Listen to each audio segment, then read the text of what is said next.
बिस्मिल्लाहिर्रहमानिर्रहीम। अस्सलामुअलैकुम मोहतरम नाजरीन व सामीन, आप सुन रहे हैं देवता।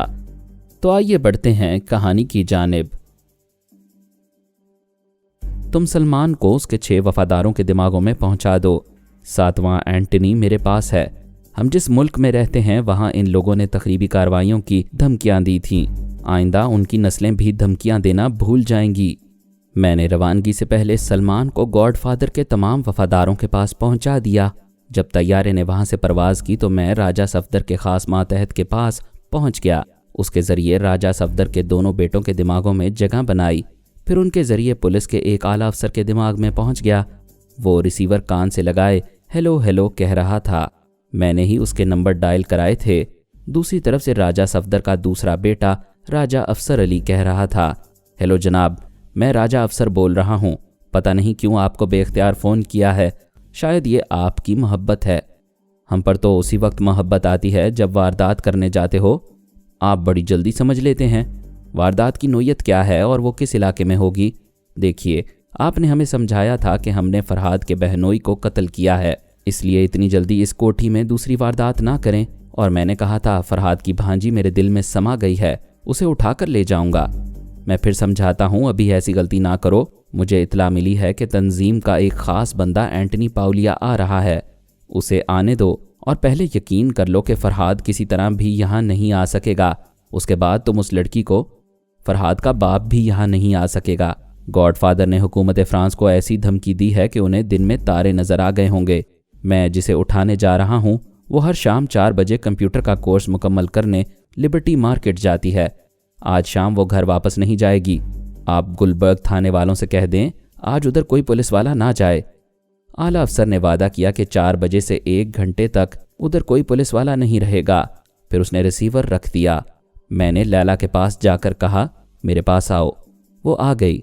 मैंने उसे राजा अफसर के दिमाग में पहुंचा कर कहा, इस जलील के ज़रिए उन आदमियों के दिमागों में पहुंचो जो मेरी भांजी समीना को अगवा करने वाले हैं। मैं अभी आता हूँ।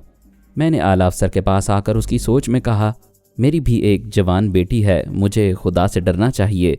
गुंडे मुझसे इजाज़त लेकर किसी की बेटी को उठा ले जाना चाहते हैं और मैं कानून का मुहाफिज होकर उन्हें इजाज़त दे देता हूँ।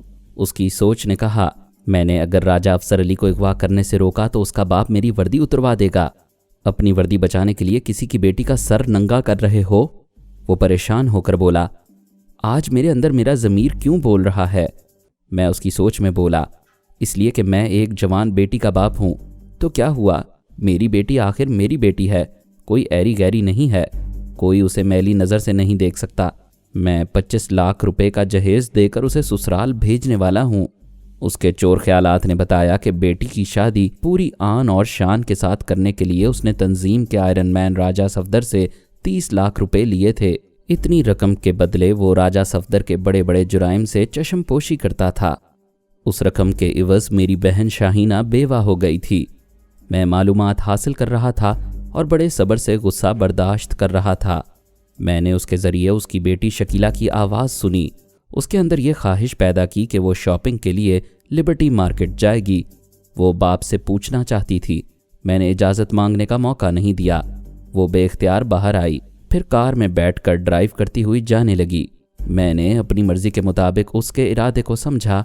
फिर उसके दिमाग से निकलकर शाहीना के पास आया। उससे पूछा, समीना कहाँ है। अपने कमरे में है। क्या बात है भाईजान, खैरियत तो है। फ़िलहाल खैरियत है, बच्चों को बाहर ना जाने दिया करो। वो कंप्यूटर का कोर्स करने जाया करती थी। मैंने हालात के पेश नज़र उसे घर बिठा लिया। ये तुमने अच्छा किया है, मैं फिर आऊँगा। ज़रा 1 मिनट। मैंने कमिश्नर साहब से दरख्वास्त की थी कि पुलिस अफसरान पर दबाव डालें और मेरे शौहर के कातिल को गिरफ्तार कराएं। कमिश्नर ने सख्त लहजे में कहा कि मैं फ़ोन करके उसका वक्त बर्बाद ना करूं। आप खुद बताएं भाईजान, इंसाफ कहाँ से मिलेगा। इंशाअल्लाह 2-4 घंटे में इंसाफ मिल जाएगा। मैं आला अफसर की बेटी शकीला के पास आया। वो लिबर्टी मार्केट की तरफ जा रही थी। लैला ने मेरे पास आकर कहा, राजा अफसर के 4 गुंडे लिबर्टी मार्केट पहुंच गए हैं और एक वैगन कार में समीना का इंतज़ार कर रहे हैं। मैंने कहा, लैला, अभी मैंने गुस्से में सोचा था कि गुंडे मेरी भांजी समीना की जगह आला अफसर की बेटी को उठाकर ले जाएंगे। मैंने चश्मे तसव्वुर में देखा, गुंडे अगवा करने के दौरान उस शरीफ लड़की के बदन को छू रहे हैं और बदतमीज़ी कर रहे हैं। ٹھیک ہے وہ ظالم کی بیٹی ہے مگر ہے تو بیٹی ہی۔ وہ بولی، آپ نے بہت اچھا کیا جو غصے پر قابو پا لیا۔ آؤ ہم اس اعلیٰ افسر کی بیٹی کو شاہینہ کی کوٹھی میں لے چلیں، اب میں ذرا دوسرا ڈرامہ پلے کروں گا۔ میں نے شاہینہ کو بتایا کہ ایک لڑکی آ رہی ہے، دروازہ کھلا رکھو۔ اس نے پوچھا وہ کون ہے؟ میں نے اسے مختصر طور پر بتایا کہ کس طرح گنڈے ہماری سمینہ کو اغوا کرنا چاہتے تھے اور اب میں کس طرح منہ توڑ جواب دینے والا ہوں۔ ہم شکیلہ کو شاہینہ کی کوٹھی کے اندر لے آئے۔ لیلا نے اسے بہت دور کار سے اتار دیا تھا، پیدل چلا کر کوٹھی میں لائی تھی۔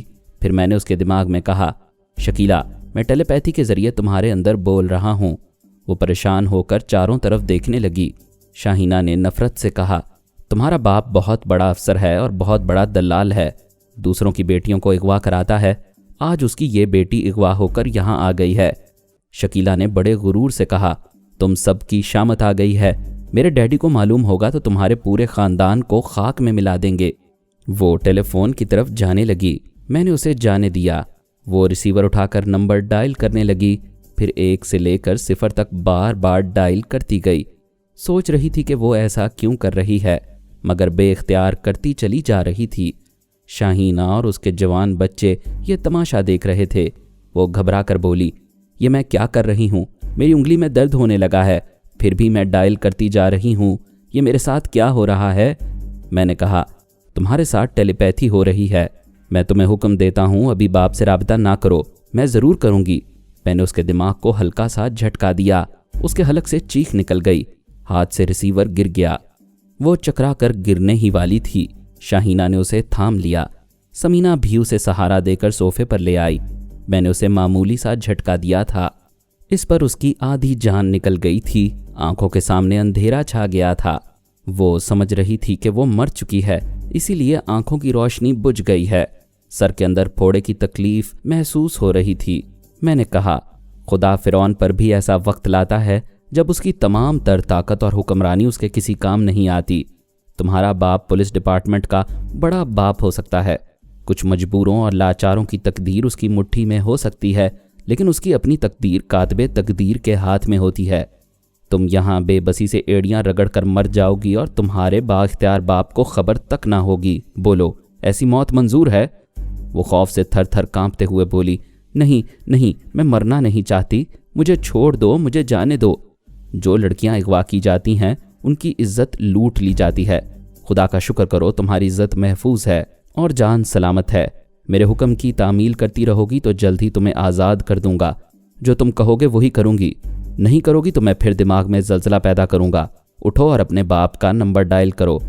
وہ اپنا سر تھام کر صوفے سے اٹھ گئی، ٹیلی فون کے پاس آئی، پھر ریسیور اٹھا کر نمبر ڈائل کرنے لگی۔ جیسے ہی رابطہ قائم ہوا وہ میری مرضی کے مطابق یوں ہانپنے لگی جیسے بہت دور سے دوڑتی آ رہی ہو۔ پھر وہ بولی، ہیلو ڈیڈی، میں شکیلہ بول رہی ہوں، لبرٹی مارکیٹ کی ایک دکان سے فون کر رہی ہوں، گنڈے میرا پیچھا کر رہے ہیں، میں بھاگتی ہوئی یہاں آ کر فون ملا رہی ہوں، فار گاڈ سیک آپ جلدی آئیں، میں ابھی آ رہا ہوں، تم ان گنڈوں کو اچھی طرح پہچانو، میں انہیں جہنم میں پہنچا دوں گا۔ ڈیڈی آپ اس کا کچھ نہیں بگاڑ سکیں گے، وہ راجہ افسر علی ہے، اس کے ساتھ 3 گنڈے۔ اس نے بات ادھوری چھوڑ کر چیخ ماری، پھر کہا، ڈیڈی وہ آ رہا ہے، دکان کے اندر آ رہا ہے، اے خبردار میرے قریب نہیں آنا، چھوڑو مجھے۔ شکیلہ نے پھر ایک چیخ مار کر فون بند کر دیا۔ میں نے شاہینہ سے کہا، اب اس کا باپ انگاروں پر لوٹ رہا ہوگا۔ بھائی جان آپ نے بہت اچھا کیا ہے، راجہ افسر اور اس کے باپ کا نمک کھانے والا پولیس آفیسر اب اپنی بیٹی کے لیے ان کا دشمن بن جائے گا۔ میں نے کہا، تم کمشنر کو فون کرو، دوسری طرف کی آواز سن کر کچھ نہ کہنا، فون بند کر دینا۔ اس نے میری ہدایت پر عمل کیا، دوسری طرف سے گفتگو سنتے ہی ریسیور رکھ دیا۔ میں اس بولنے والے کے دماغ میں آیا، پھر اس کے ذریعے کمشنر کے پاس پہنچ گیا، اس کے خیالات پڑھنے لگا۔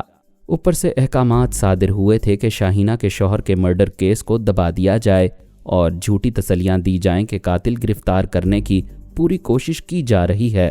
کمشنر کے 2 بیٹے تھے، ایک بیٹا امریکہ میں ہے، دوسرا بھی اوپر کی کمائی سے امریکہ جانے والا تھا۔ باپ بیٹوں کا یہ نظریہ تھا کہ پاکستان میں جتنی اندھی کمائی ہاتھ آئے اس کے ذریعے یورپ اور امریکہ میں اپنا ٹھکانہ بنا لو اور کاروبار کر لو۔ پاکستان کا کوئی ٹھیک نہیں ہے، یہ ملک خدا نہ خواستہ رہے یا نہ رہے۔ हमें अपना मुस्तकबिल संवार लेना चाहिए। चोरी, डकैती, स्मगलिंग और रिश्वत के ज़रिए दौलत हासिल करने वाले वतन अजीज़ के मुतल्लिक ऐसे ही मनफी ख्यालात रखते हैं। अगर ऐसे मनफी ख्यालात ना हों और नेक जज्बात हों तो ये लोग कभी अपने वतन में लूट खसूट ना करें। लेकिन उन पर कलाम पाक की हिदायत का असर नहीं होता। कभी उनका ज़मीर उन्हें मलामत नहीं करता, क्योंकि उन्हें सज़ा पाने का खौफ नहीं रहता। उनकी ऊंची कुर्सी हर मुहासबे का अमल रोक देती है, हर मिलने वाली सज़ा का रुख मोड़ देती है। मैं उसके दूसरे बेटे इमरान के दिमाग पर कब्जा जमा कर उसे भी शाहीना के पास ले आया। वो भी बाप के ऊंचे ओहदे की बिना पर अकड़ रहा था। मैंने वही अमल किया जो शकीला पर किया था। वो दोनों हाथ जोड़कर माफ़ी मांगने और गिड़गिड़ाने लगा। मैंने कहा, आराम से इस कोठी में रहो, बाहर जाने की हमाकत करोगे तो हराम मौत मरोगे। फिर मैंने लैला से कहा, शकीला और इमरान के दिमागों में मौजूद रहो, किसी ज़रूरी काम से जाओ तो सुल्ताना को इनके पास पहुंचा देना, इनसे ज़रा देर के लिए भी गाफिल ना रहना। मैंने शकीला के अफसर बाप के पास आकर देखा। वो एक पुलिस इंस्पेक्टर और सिपाहियों के साथ राजा अफसर के पास पहुंच गया था। उसे धमकियां दे रहा था, अगर तुमने अभी इसी लम्हे मेरी बेटी को हाजिर ना किया तो मैं तुम्हारे बाप का लिहाज नहीं करूंगा। तुम्हें टॉर्चर सेल में ले जाऊंगा और तुम जानते हो कि वहां कैसी नाकाबिले बर्दाश्त अजियतें पहुंचाई जाती हैं।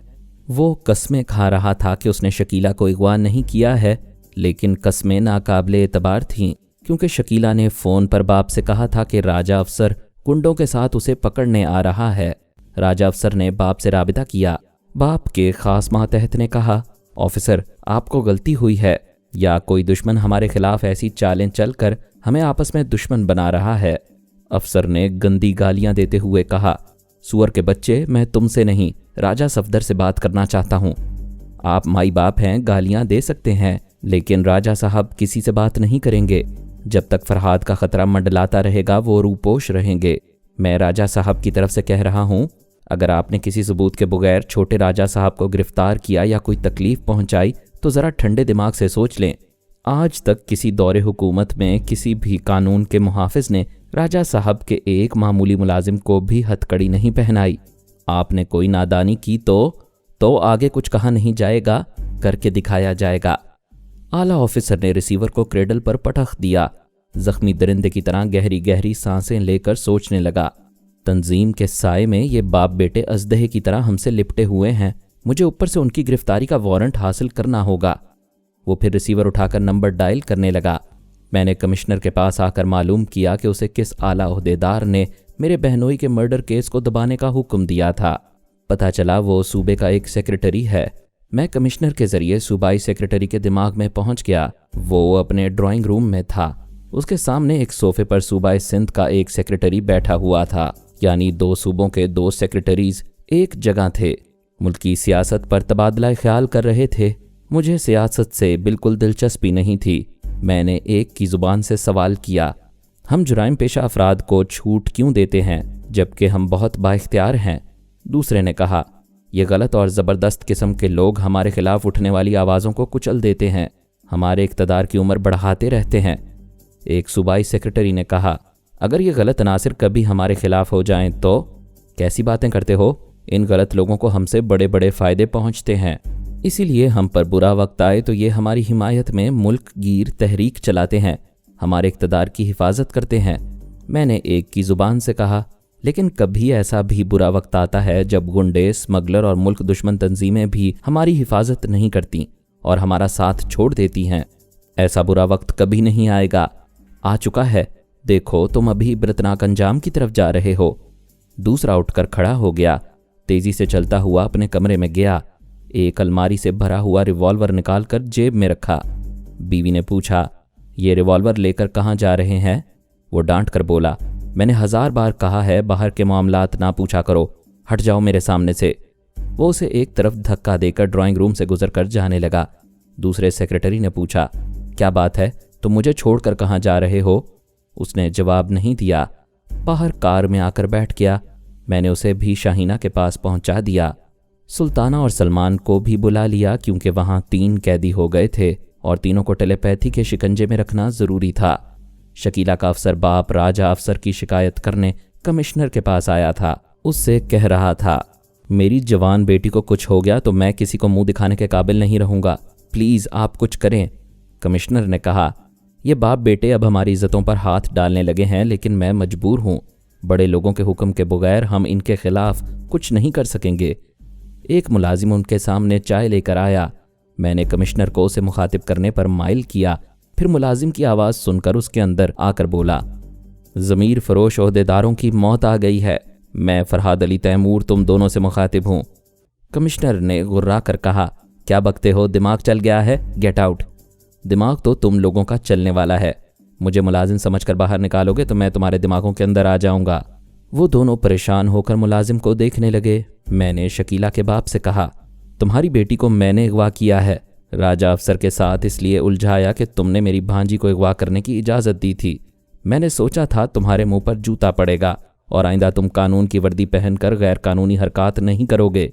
दूसरों की बेटियों को भी अपनी बेटियां समझोगे, लेकिन तुम्हारे ज़मीर ने आंख नहीं खोली। तुम सिर्फ अपनी बेटी की बाजियाबी के लिए फ़िक्रमंद हो। फिर मैंने कमिश्नर से कहा, मैंने तुम्हारे जवान बेटे इमरान को भी अगवा किया है। तुम उसे दुनिया जहान में ढूंढते फिरोगे, वो तुम्हें नहीं मिलेगा।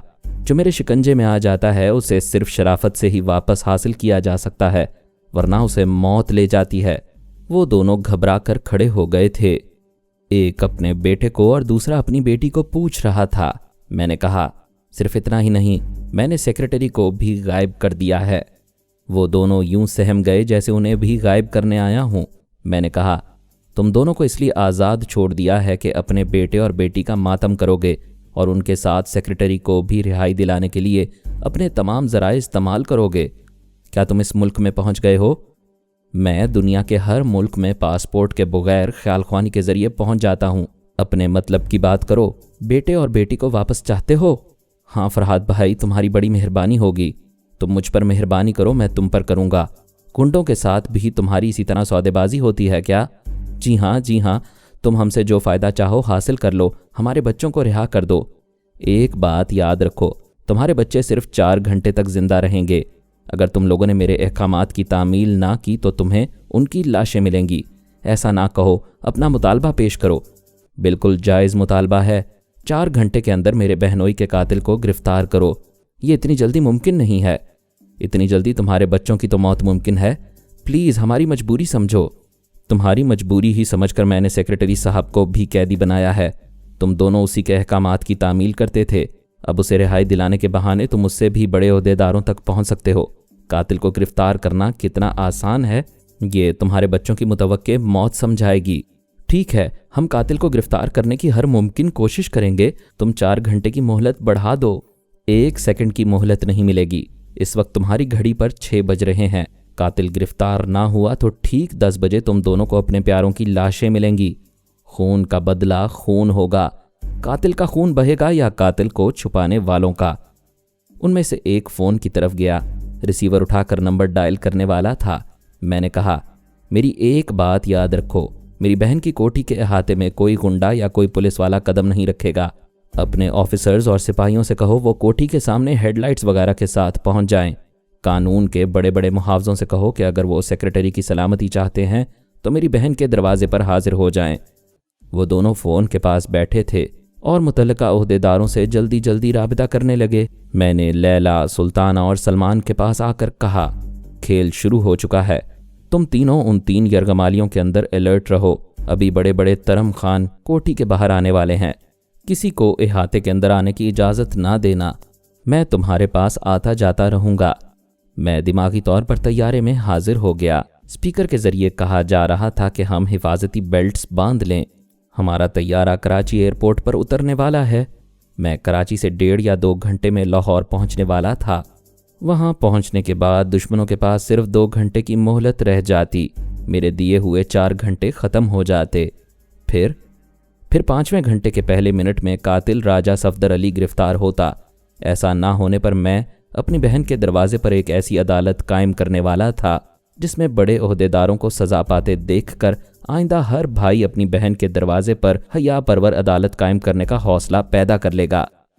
यहूदी तंजीम के आयरन मैन राजा सफदर अली को अपनी ज़िंदगी सुकड़ती और मुख्तसर होती हुई दिखाई दे रही थी।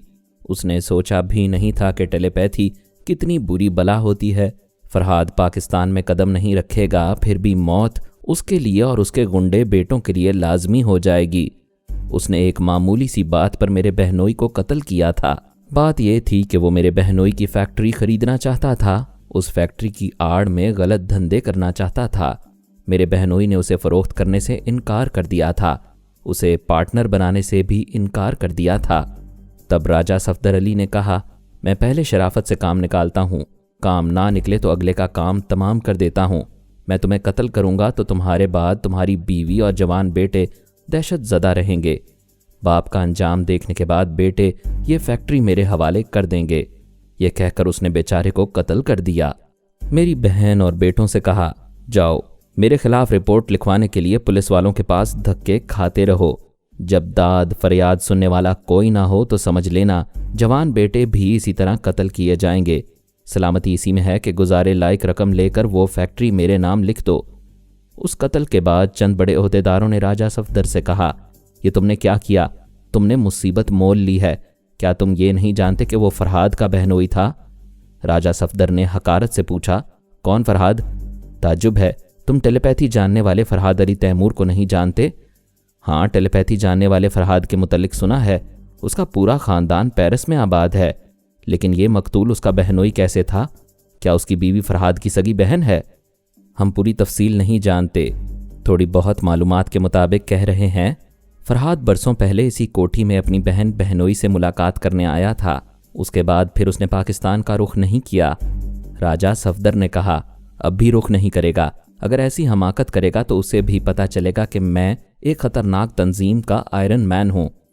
آج تک دنیا کے کسی آئرن مین نے اس کا کچھ نہیں بگاڑا۔ میں پاکستان میں اس کا داخلہ بند کرا دوں گا۔ وہ پاسپورٹ اور اجازت ناموں کا محتاج نہیں ہے، دنیا کے کسی بھی ملک کی سرحدی دیوار اس کا راستہ نہیں روکتی ہے۔ میری تنظیم کے جاسوس اسے پیرس میں ہی گولی مار دیں گے۔ راجہ صاحب، یہ سب بچگانہ باتیں ہیں، کوئی اس کے سائے کو بھی نہیں دیکھ سکتا۔ ہزاروں ہتھیاروں سے گولیاں چلتی ہیں لیکن کوئی گولی اس کا پتہ ٹھکانہ نہیں جانتی ہے۔ تم لوگ ایسے کہہ رہے ہو جیسے وہ کوئی انسان نہیں، نادیدہ عذاب ہے۔ میں ابھی سے احتیاطی تدابیر پر عمل شروع کر دیتا ہوں۔ اس نے تنظیم کے گاڈ فادر سے رابطہ کیا، اسے تمام روداد سنائی۔ گاڈ فادر نے بھی یہی کہا، یہ تم نے بہت بڑی غلطی کی ہے فادر، میں وہ فیکٹری تنظیم کے لیے حاصل کر رہا تھا۔ میں نے آپ کو بتایا تھا کہ فیکٹری پڑوسی ملک کی سرحد کے قریب ہے، وہ پڑوسی ملک ہمیں بڑی آسانیاں فراہم کرتا رہے گا۔ میں مانتا ہوں تم تنظیم کے لیے زبردست کام کر رہے ہو، لیکن تم نے یہ نہیں بتایا تھا کہ فیکٹری کا مالک فرحاد کا بہنوئی ہے۔ میں حیران ہوں کہ گاڈ فادر فرحاد کے نام سے پریشان ہو گیا ہے، آخر اس میں ایسی کیا بات ہے؟ سب سے بڑی مصیبت یہ ہے کہ وہ کسی ایک جگہ پایا نہیں جاتا۔ جس وقت اطلاع ملتی ہے کہ وہ پیرس میں ہے، اسی وقت خبر ملتی ہے کہ وہ نیو یارک میں ہے، لندن میں ہے اور تل ابیب میں ہے۔ کسی فرحاد کو گرفتار کرو، اسے گولی مارو تو پتہ چلتا ہے وہ فرحاد کی ڈمی تھا۔ پھر اس تنظیم کی شامت آ جاتی ہے جس کا بندہ اس پر ہاتھ ڈالتا ہے۔ آپ بھی اتنی بڑی تنظیم کے گاڈ فادر ہو کر اسے قابو میں نہیں کر سکتے؟ میری بات کیا پوچھتے ہو؟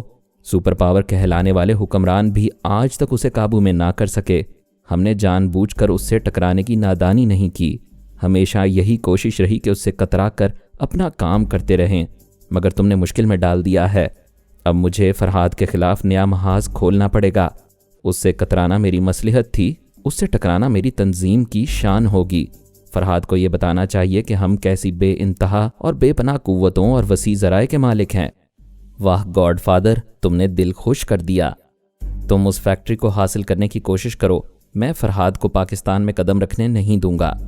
اس کے بعد ہی گاڈ فادر نے حکومت فرانس کو دھمکی دی تھی کہ فرحاد کو پاکستان جانے کی اجازت دی گئی تو فرانس کے ہر شہر میں دہشت گردی اور تخریبی کارروائیاں شروع ہو جائیں گی۔ میں اور میرے خاندان کے افراد چور راستوں سے کسی ملک میں بھی داخل ہو جاتے تھے، لیکن باقاعدہ سفر کرنے کے لیے ہم سب حکومت فرانس کا جاری کردہ پاسپورٹ استعمال کرتے تھے۔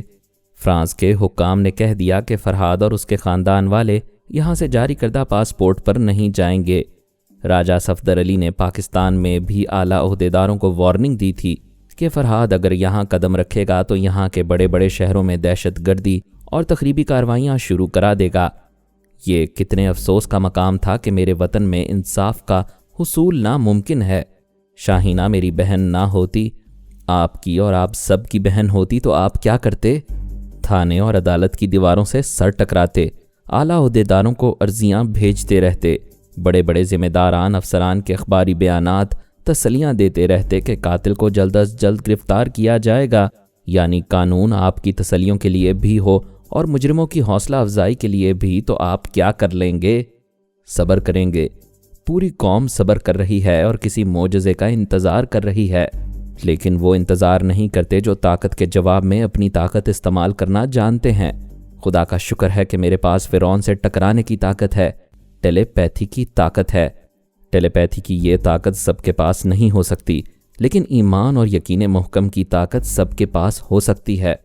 میرے دونوں بیٹے ٹیلی پیتھی نہیں جانتے ہیں، لیکن وہ اپنی ذہانت سے جس طرح فرعونوں کے بت گراتے ہیں، ویسی ذہانت اور حوصلے کے سامنے ٹیلی پیتھی صفر ہو جاتی ہے۔